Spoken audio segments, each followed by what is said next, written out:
Hey everybody, thanks for stopping by and checking out my comic book blog. Uh, Walls behind me are a little bare. I'm in the process of moving right now, but I did want to put up something comic book related, so I got my good buddy B-Rad's drawing of Wolverine that he did 17 years ago, back in 2001. We are old now, but yeah, here, check it out. It's pretty cool. He did a good job, I think. Pretty rocking. Get that back up there without falling down. Alright. Now it's crooked, but who cares? Uh, Quick shout out to a couple of YouTubers. Catfish Jones, a good friend of mine. Uh, really inspired me to try and do something more with my YouTube channel. I started this channel 10 years ago and put up a few video clips, like movie clips, and then some random music videos. My old band, Lost Within Days. Yeah, he really kind of inspired me to do more with my channel. So definitely be sure to check out Catfish Jones' YouTube channel. He's got lots of good music and he paints. He's just a smart guy and really funny. So be sure to check him out. Another is Pro Het, my son. God, what is he now? 9 years old. Has over 100 videos on YouTube. He loves it. It's his favorite thing to do. So I just let him do it. Definitely be sure to check that out. I'll try to have links for those things up on my video. So definitely be sure to check out their channels and subscribe them. And if you like this video, give it a thumbs up.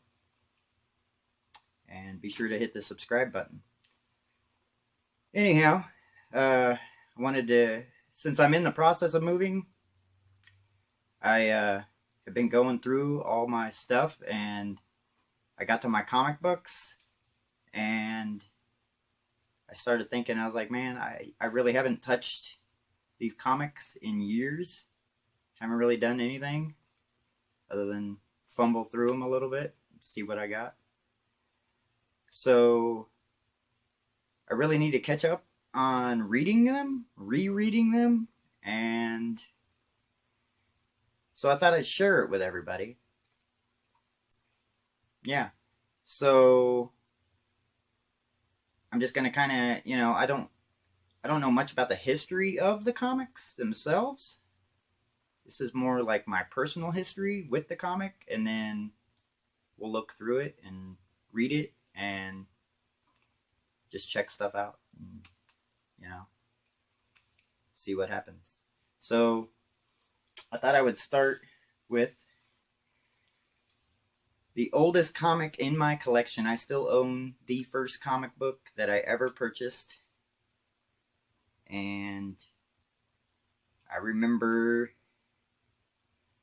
being in, God, I was probably 10 years old in fourth grade,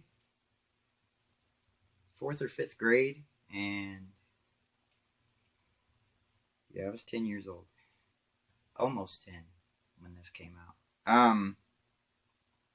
But anyway, I was 10 years old, almost 10. I was at a supermarket with my dad, and I remember they had a comic book rack. You just spin it, and you'd look at it. It had like 20 different titles, DC, Marvel, different stuff. And I looked through all of them, and I picked the one that I thought just looked like the coolest story. So I picked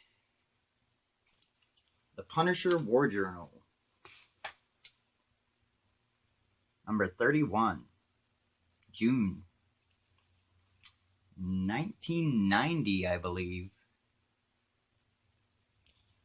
It's a little beat up, but I still have it from 4th grade.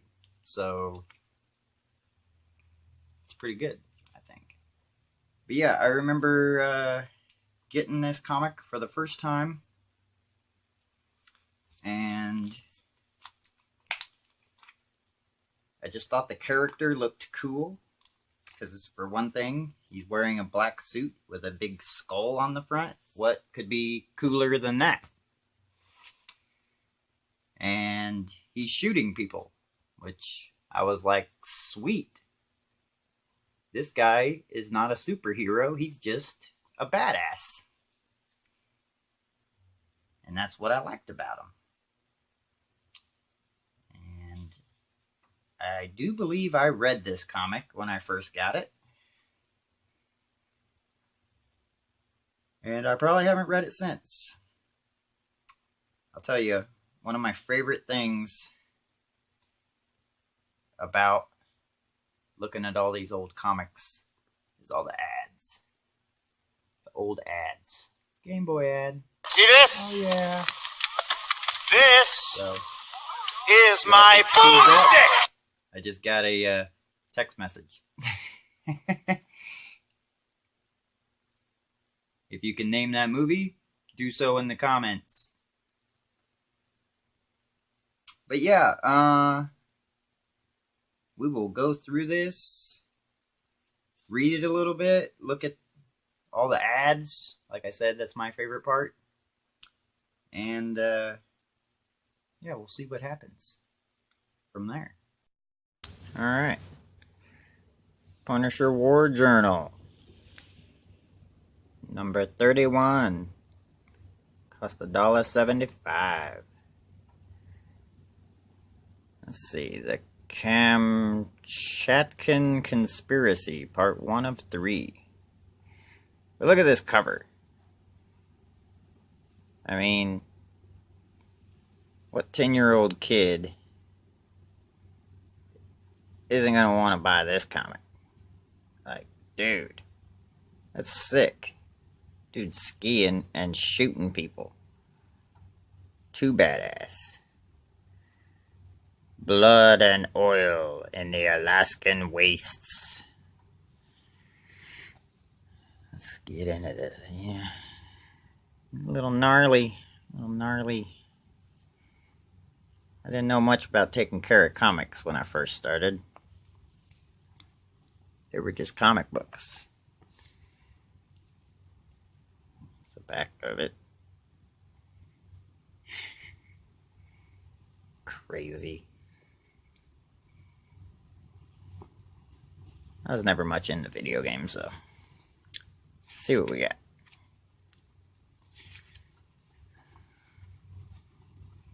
Oh, man. It's like just barely hanging on. It's got like one staple left. Battletoads. Who remembers that? Compared to Battletoads, turtles seem like pond scum. Ooh. Making a stab at the Ninja Turtles.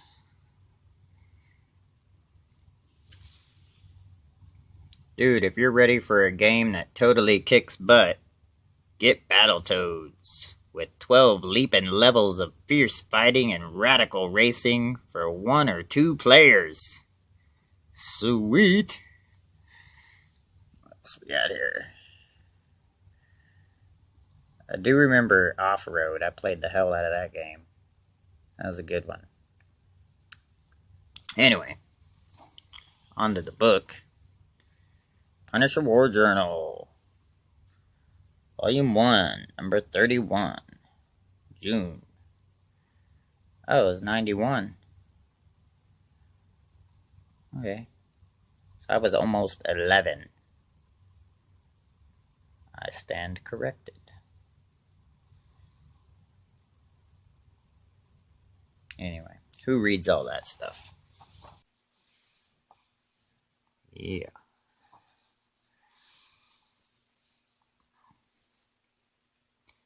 When mobsters slew his family, Frank Castle vowed to spend the rest of history avenging them. Trained as a soldier and equipped with a state-of-the-art arsenal, he now wages a one-man war on crime. Stan Lee presents Punisher, the War Journal.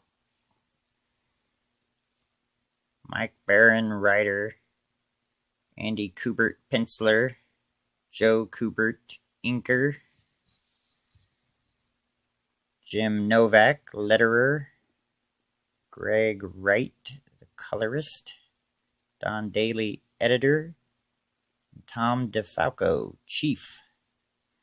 Funny story. I was in Wham, the Wild Agents of Marvel, and I got a trading card of Tom DeFalco, and he autographed it.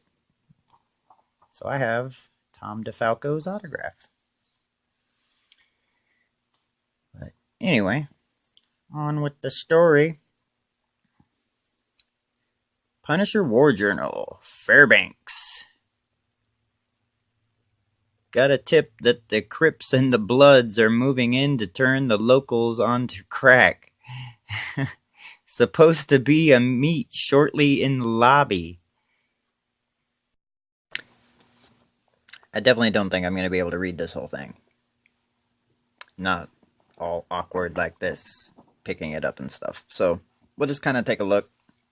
Eventually, I will get to the point where I can read these and not have it be so crazy. And the fact that the book is kind of falling apart on me too makes it extremely difficult.